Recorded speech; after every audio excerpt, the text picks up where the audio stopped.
In December 2015, Western Ukraine was gripped by a bitter, freezing winter. Temperatures had plummeted well below freezing, and heavy snow was burying the region. Without warning, the grid failed. In a single moment, 225,000 citizens were plunged into freezing darkness. Investigators looked for the usual culprits, but the evidence didn't match. The lines hadn't collapsed, the equipment hadn't failed mechanically, and there were no physical attacks. A massive piece of life-sustaining infrastructure had simply stopped working, collapsing entirely without any physical cause or warning. Inside the regional control centers, the atmosphere was chaotic. Operators were frantically troubleshooting their monitors, trying to make sense of the cascading outages. Then, a baffled operator sat back and watched as his computer's mouse cursor began moving independently across the screen. An attacker on the other end of the connection was navigating through the control software, manually clicking to disconnect individual power substations one by one. The operator grabbed his mouse to fight back, but was quickly locked out of the system. The attacker changed the administrative passwords, cutting off the utility's own staff from their controls. This raises the central mystery of the event.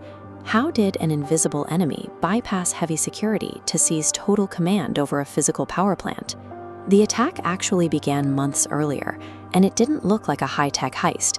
It looked like a routine day in a standard office. It started with a single, highly targeted email. It was sent to a utility employee and was designed to look like legitimate company correspondence. The email contained a Microsoft Word document. To read it, the employee had to click a button labeled Enable Macros, a common feature used to run automated scripts within a file. That single click established a persistent backdoor, granting the attackers remote access to the utility company's internal IT network. Millions of dollars in advanced firewalls were rendered useless by one moment of human error. The attackers were patient. They spent several months silently observing the network, moving so quietly that no one knew they were there.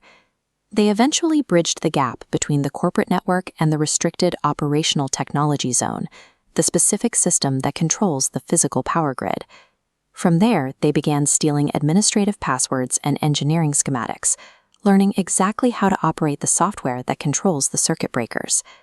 This was a military-grade intelligence operation, perfectly disguised as everyday network traffic. Back on December 23rd, the hackers revealed the full scope of their plan. Cutting the power was only the first phase. To prevent the utility from recovering, they deployed a destructive piece of software called Kill Disk. It wiped the operator's hard drives, turning their control computers into useless pieces of hardware. They also flooded the utility's call centers with automated fake phone calls. This ensured that citizens stuck in the freezing cold couldn't report the outages to the staff. Every piece of the operation was engineered to create total chaos and stop rapid digital recovery. Ukraine was able to restore power relatively quickly because their older infrastructure still relied on mechanical, manual backups. Technicians drove out to remote substations in the freezing snow to physically engage massive analog breakers by hand. By relying on these physical switchboards, the operators bypassed the destroyed digital control systems entirely.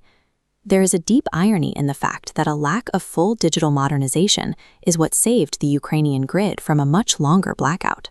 This hack permanently erased the boundary between digital code and real-world physical destruction. While these hacks are carried out by shadowy international groups, the front line of this conflict has shifted to you. In the 21st century, the first sign of a physical conflict can be a weaponized payload delivered straight to a civilian inbox. Everyday vigilance is now a critical defensive requirement for national infrastructure. Real protection comes from the simple act of refusing to click a suspicious link.